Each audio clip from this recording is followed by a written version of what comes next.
Apple, in its infinite stupidity, is called higher because it's just a momentum play. Sell the stock and walk away and don't look back. The company came out with a disastrous gap. Their new iPad had terrible reviews, terrible reviews.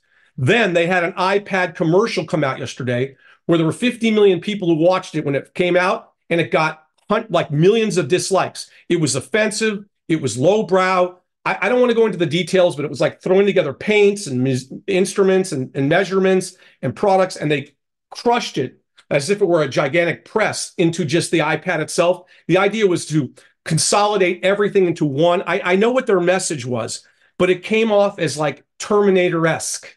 It came off as dystopian, as it's the end of the world and Apple's going to save you. It was a bad commercial gaffe. Apple came out and apologized today. The only reason why this stock doesn't go down, because the stock's not even worth 120 bucks. It's because Wall Street's rigged the stock. You've rigged it, Wall Street. You rigged it.